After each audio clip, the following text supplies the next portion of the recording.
Hi folks, I'm going to show you how to set up the awning on the Explorer rear fold. What I've done is laid out all my poles relative to where they go underneath the awning. Because it's a bit windy, I've put pegs and ropes at the ready so I can rope it down as soon as I've got each section put up. In preparation, I've set up the little front hood over the front box, which is just a H frame, 2 upright spigots and a spreader pole. Let's do it.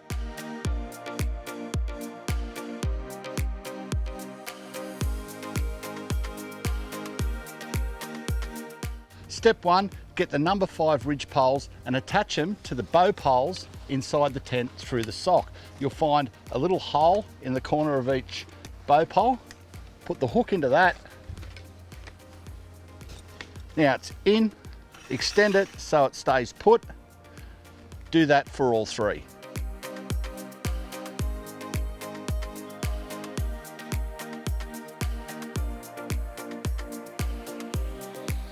The zipper for the awning starts at the back of the camper here. So what we do is we get that started, and to make life easy, I'm going to use a window pole with a hook on it to pull the zipper across while I hold the leading edge of the awning up out of the way.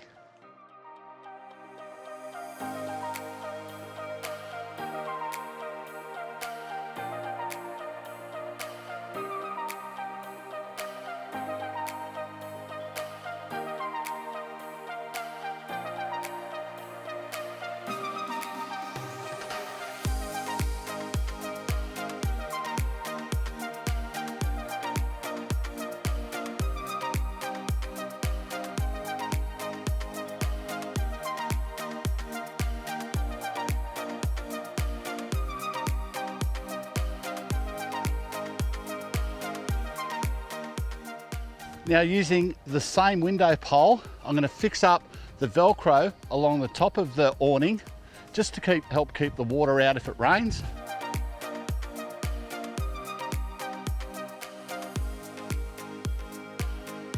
Because setting up an awning would be no fun without a challenge like a 30 to 40 km/h breeze, I'm having to think about the way I'm setting this up. So what I'm going to do is set up the first ridge pole, which is the center one, the main one, and then work to the back of the awning upwind. Once I've got those 2 center poles up, spread a pole on, I can rope it down and that'll secure it, stop everything from blowing away, and work my way downwind towards the front of the awning. So we'll grab our first ridge pole. What I've done with my spigot poles is I've raised them enough to actually clear the hole for the little hooks to go into. I can pop that in there,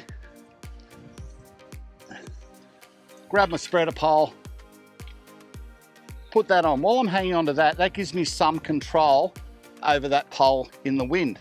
Now I can grab my spigot pole, pop that underneath,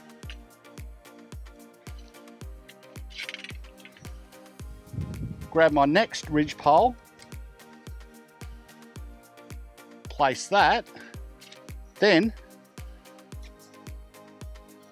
pop the canvas over, get that through the eyelet, and immediately put the little hook in the hole on the pole.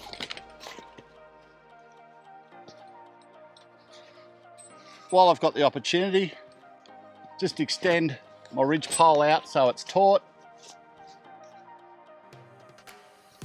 Wrap the little Velcro tab around it.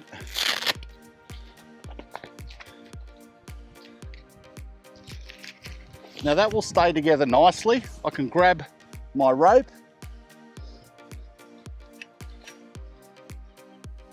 pop a little half hitch around it,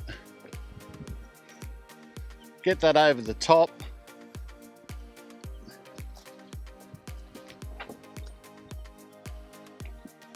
and tighten it up. As you can see, the wind's really blowing. It's trying to blow the canvas away, but I've still got control of the awning as it is. Now I can get back over to the center and keep building.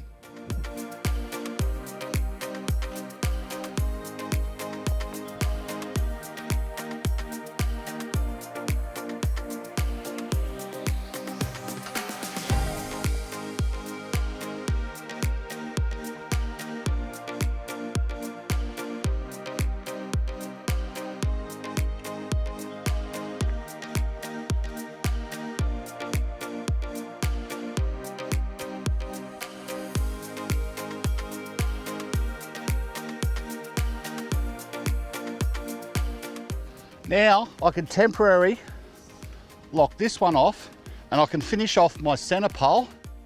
As you can see, by doing it this way, I've kept complete control of my awning, hasn't been able to blow away.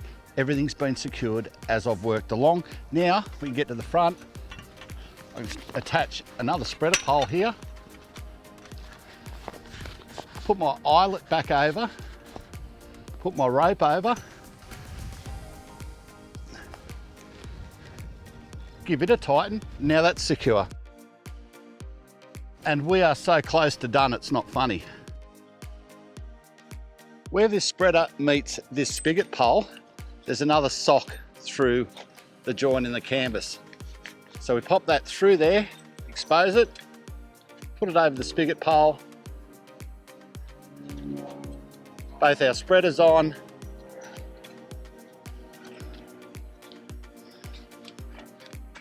Back through the eyelet.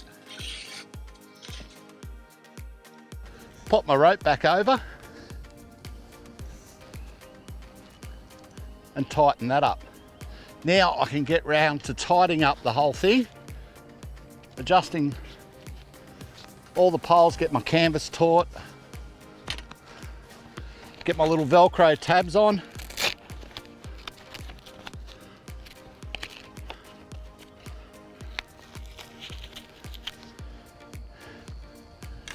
Now I can secure my corner ropes.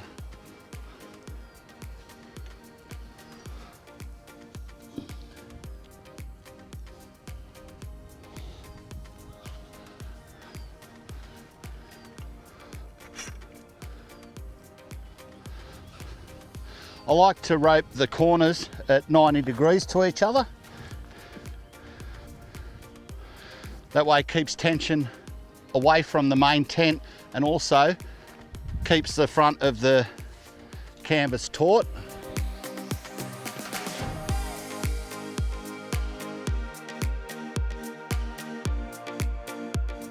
Tighten my ropes up. As I mentioned earlier, I extended all my spigot poles to expose this little hole here. What that allows me to do is, without mucking around having to adjust the pole, I can hook these straight in once I've got my spigot through the eyelet at the top. And you'll see I'm doing half hitches with my ropes around the pole. Simply put it around the pole, back underneath itself, over the spigot, and then tighten it up. Why I do that, I can adjust that up or down. It allows me to keep my pegs in closer to the tent and still get a good angle on the rope. Plus it helps resist the wind lifting that pole if the wind gets under the awning. So I've gone around, got my annex pretty much how it needs to be, then jumped back in and raised my main bow pole up on the main tent back to its proper height. What I do is lower that before I start, makes it easier to reach the zipper, and get that center ridge pole into the receiver hole on the middle bow pole. Now all I have to do is put in the spreader poles, run around, make sure I've got all the little Velcro tabs done, and I'm ready to relax under the awning. When putting in the spreader poles, two things to remember. Hold the pole with the wing nut towards you and attach to the higher point first. That way the wing nut will be within reach once you adjust the spreader pole and lock it in. The other thing is, I want to try and line all my spreader poles up with this seam. This seam has a plastic seam seal tape over the top of it. So if I have my pole resting against that plastic, there's less chance that it's going to try and draw water through capillary action. So just nudge the spreader pole on at the top, undo the wing nut, lock it on this side, line it up, adjust it, and lock it in place, and repeat that for the other two.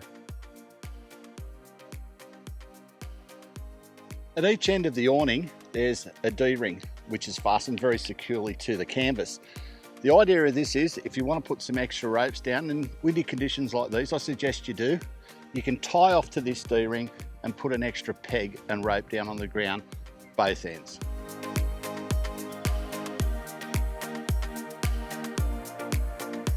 So that's how easy it is to set up the awning on your Explorer rear fold. So simple. But remember, if you're setting up and expecting inclement weather, some rain, you need to do a wet weather setup, which means lowering the corners of the awning, both ends, to make sure you have enough fall on the canvas that water cannot pool in any way. For more information on that, look up the masterclass for wet weather setup.